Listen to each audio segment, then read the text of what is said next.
What's going on, growers? It's James Prigioni coming to you live from Jersey. It's the last week of August, and at night it's starting to get cool here. With a change of weather comes a change in the face of the forest. Let me bring you through and show you the progression. Let's go! Today, I wanted to start things off a little different. We're in the back corner of the food forest now, just browsing through and just seeing the complete abundance. The foliage so green, so dark. A lot of fruit on everything. And all that prior investments, all the work, it's truly paying off. Feels so good to be surrounded by all different kinds of food. We've got cucumbers here next to blackberries. A nice big Japanese raisin tree to the right of me. It's done great this year. Hoping for some good fruit from that. I'm sure that's one you probably haven't heard of. But we like to grow all different kinds of stuff. More tomatoes and more tomatoes at my feet again. So many. Got that classic bone plant. It's a good dog bone plant. We've got some citrus growing in New Jersey. Yep, just because we think it's fun. Most people don't do it, and we like pushing the boundary a little bit. We've got some horseradish here, and the sea of raspberries underneath the summer Salish peach. More cherry trees. We added some trees this spring and last spring so we could get better pollination on our monster Bing cherry tree in the center of the garden. One of our mother trees, we call. Nice zucchini, still producing well. And growing beautifully underneath peach trees. So you can see we're getting raspberries. I'll show you some of those. Zucchini, tomatoes, peppers, all different kind of stuff underneath fruit trees. And I think plants grow excellently under fruit trees. Sometimes they grow even better than in the open. Certain kinds of plants don't like constant sunlight. Even something like a tomato, pepper. If you've got peppers and they're around the time where they're flowering and you've got constant hot heat, say over 90 degrees, 95 degrees, a lot of those pepper blossoms could actually fall off. So you want to make sure you're not overheating some of your peppers when they're just getting ready to set up. Let's see some of these raspberries here. Some of them we missed, a little overripe, but for the most part, loaded. Tuck loves harvesting his own stuff from the garden, and we think that's great. He eats a lot of the stuff in here, and it's all healthy. But one of the things is he's a little kind of, is a little rough with the stuff when he often harvests it. Here he harvested one of those peppers and he actually just he cracked the stalk right in half. That's fine though. We've got plenty of other peppers, plenty of other heads on it. Just part of the fringe benefits, because one of the things is he might eat some of the food, but he protects a lot of it. You guys tell me you have problems with squirrels and little varmint and stuff like that. Tuck actually keeps a lot of those things away because he's so active out here and he's such a pest himself to those things. That's why we call him head of garden security.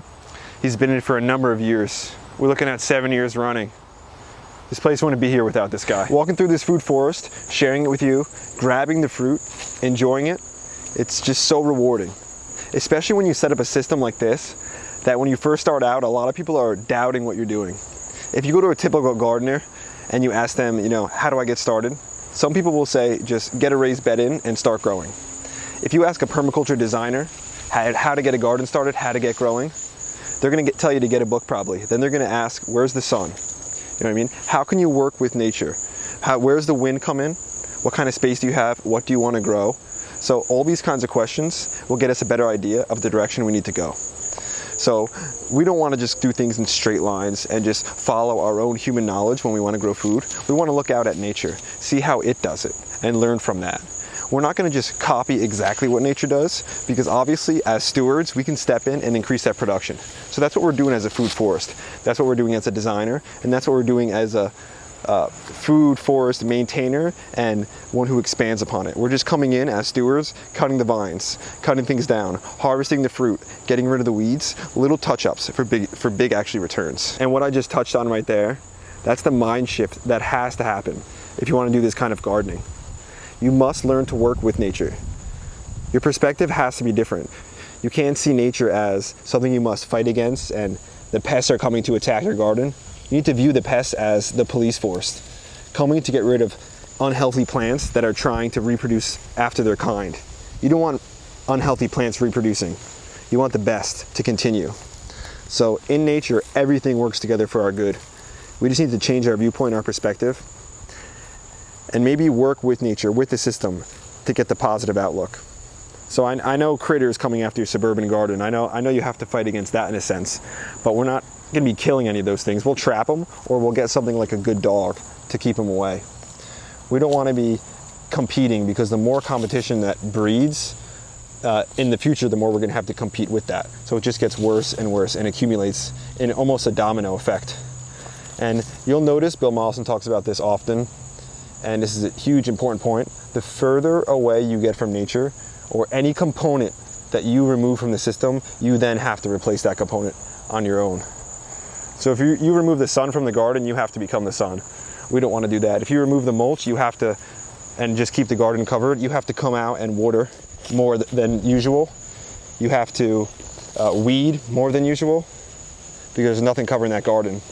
There's no plants as a living mulch that would cover it, or there's no actual mulch that would drop to the ground. So again, we can actually make this easier for us by working with the system.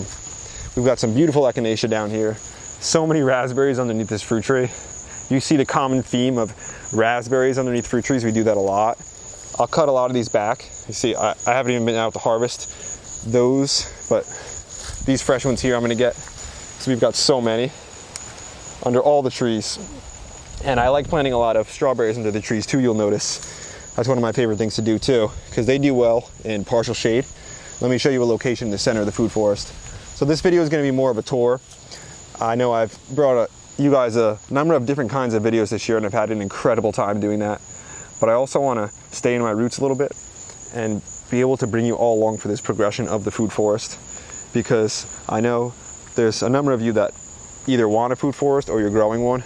So to be able to take a look into the future, I think is valuable for everyone. That's why we're sharing these kinds of videos as well.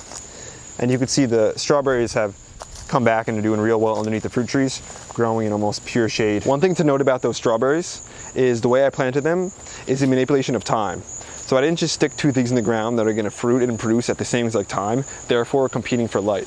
Rather, I've got strawberries in there that will fruit and produce in the spring. As those start to finish, then send out runners and expand, the grapes above it start really to leaf out and want to produce. So we've got two things in the same space, occupying two different spaces in time, but actually the same kind of location. And the way we do that is learning from the 7-layer food forest. So just we look at things in nature, again, we tweak it, we mimic it, we don't exactly copy it, but we mimic it, and then we apply it into our garden to get that yield. So that right there is gonna be your basis for permaculture, for Back to Eden, for organic gardening, for the Ruth Stout method.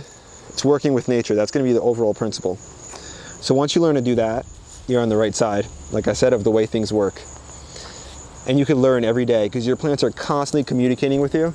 The more you're out here, the more you will learn to listen and know, hey, I need to get in and water that, or hey, I need to prune that back.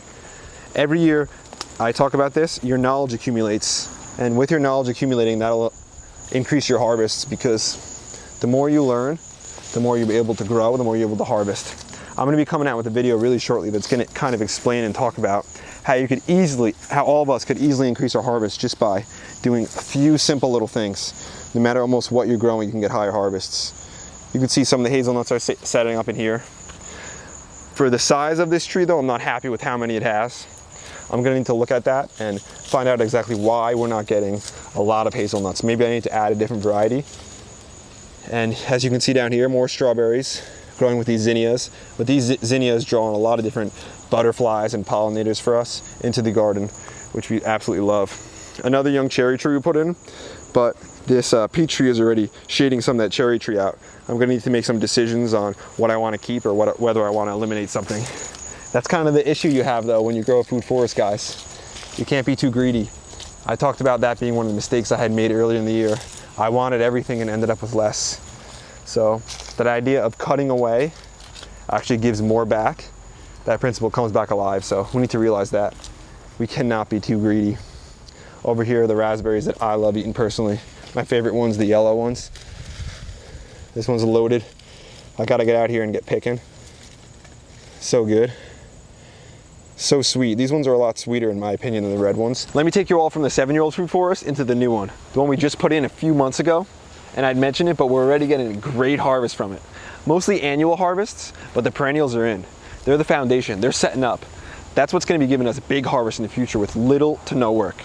If you guys are enjoying these videos that we're putting out, please just hit that like button, hit the subscribe button, and share with your friends. I know it's not hard to do, but truly it does help the channel. And your words of encouragement, that's what drives us to keep making these videos, to expand the gardens and to continue to grow. And I know myself, the better we make these videos, the more we're gonna get you guys growing. That's the ultimate goal. That's why we produce this stuff, to get you all growing, to get you back control of your own health. As I walk in here and just see all the fruit everywhere, the amount of growth, you know, the cucumbers, the tomatoes, the peppers, the eggplants, everything. It amazes me that this was just grass a couple months ago. That nature could just take things over in a short amount of time if you put the right system in. You can see these large, healthy looking tomatoes right here. These were suckers from other tomatoes when I was pruning that grew a little too long. I stuck those in the ground. This is our next round. Always putting successionally ones in. I've got more of those throughout the garden as well. Still getting some nice tomatoes setting up, and of course my favorite Sun Gold, one I talk about a lot because you guys often want to know what's my favorite tasting one. You know I grow a lot of tomatoes. You know we're from Jersey. So looks like we got one that a little passed right there. Let me get rid of that. The chickens will love this. Nothing gets wasted here with Prigioni. So you see Tuck eats a lot of this stuff, but the chickens get their fair share. This is one of their favorite times of the year, when things are starting to like finish and we're getting too much to actually eat. And I'm not staying on top of it, so they get their extra little things. They love it. Nice Lemon Boy tomato. We talked about getting hybrids in, having a security in our yield, but not saving those seeds. And the reason we don't want to save the seeds is because the hybrids won't actually grow true to seed. What do we mean true to seed? Basically, if you plant black pepper right here and it's a hybrid, you save seeds from it and you plant it again next year, it's likely you won't get the same exact plant because it comes from two different parents. So that's important to note. That's why we like open pollinated seeds and heirloom when we're saving our seeds, because they'll be true to seed. Kind of like an apple tree, how if you plant an apple seed, you're not going to get the same apple tree that you planted. We know that from planting the Prigioni apple, as you guys have probably seen. Monster eggplant though, doing fantastic. Our new seeds are doing great. You guys saw as we did the board trick for the carrots, and the carrots are coming up beautifully. So we'll continue to follow those along as they grow. Hopefully we have enough time to get a harvest from it. And we've got peas planted that we planted a couple weeks ago. But what kind of stinks is we've got a resident bunny in here. And the food forest, honestly, this one and the 7-year-old one have gotten so dense that I cannot even find it, which is pretty funny. But I guess that's all part of the fun. A video like this, where I'm showing you guys the tour and the progression of a lot of things in the garden, honestly, I think it could go on for hours because I have so much to show, because there's so much actually growing. But the reason I put these videos out is for you, to encourage you, to inspire you, to show you that what I'm doing here, it's not special. I'm not doing anything great. I'm just a normal person just like you. You could easily do this. All you need is the space, the dedication, the faith, and the trust. Trust in the system, trust in nature. Something like this, look at that. That looks terrible. You're wondering, what's wrong with this plant? I looked up the variety, that's just how it is. This is a fish pepper, a hot pepper. I talked about actually trying that one on film because last year I tried a hot pepper on film. I didn't show my face, but I was behind the camera eating it. I think that could be pretty funny if you do a hot pepper taste on that one and just get a good reaction out of it. Let me know in the comments if that's something you want to see and you think it'd be funny. Here we've got a tomato that just has a mind of its own. I can't even slow this thing down. Sometimes you just have to let them go and not fight the fact that they're just absolute beasts. This thing's put out a lot of tomatoes for us, showing no signs of any kind of bacteria damage or anything. Just doing real well. Covering up some of the strawberries, but the strawberries don't seem to mind it. This nice row will be perfectly thick, and the strawberries are really sending out a lot of runners right now. Here's a tomato that just got too heavy. As you can see, it took the stake down with it. If there's something that I didn't do well this year, which I didn't mention in the mistakes video, was that I didn't get good enough stakes, and I didn't take the time to support my tomatoes enough, and they came down on me. But as you can see, we're not having any real issues. They're still going to continue to grow well. And here's a pea tomato, a different variety. This one kind of comes up wild for us everywhere. It's a really cool, good flavor, and by far the chicken's favorite. They just snack those things down like they're absolutely nothing. More peppers here. Like I said, this is the year of peppers. Not our best year for tomatoes, but definitely the year of the pepper, for sure. So I'm happy that we got a lot of peppers in. Sometimes things just work out. This was the year that I planted way more peppers than I ever have, and this is the year the peppers have done best. So that's just kind of how it is. That's what I like to call the law of averages, or I guess what people call it. You know, not everything's gonna work out every time. But if you share a message or you share something that's a good message with enough people, enough times, eventually it's gonna fall on good ears. So that's what we're doing. If we plant enough seeds in a location enough times, eventually it's gonna fall on good ground. At times, yeah, the seed might fall on rocky ground. Sun might scorch it, it might drop down. It might fall among thorns, it might get strangled out. But I'll tell you what, at some point it's gonna fall on good ground. It's gonna produce 30-fold, 60-fold, even 100-fold. But that only happens if you continue sowing. If you allow the birds to get everything and you quit, if you don't continue to keep sowing, you don't have good seed, you won't harvest. We gotta know these things, guys. That's today's video, growers. Thanks for watching. As you can see, this is now truly a forest. We're not talking a tree here, a tree there. This is one system working together for a common goal, to take care of us, to produce food. If you enjoyed the video, hit the like button, hit the subscribe button, share it with your friends. Don't forget to check us out on Steemit. We're always posting on there. Tuck and James Prigioni will be back real soon.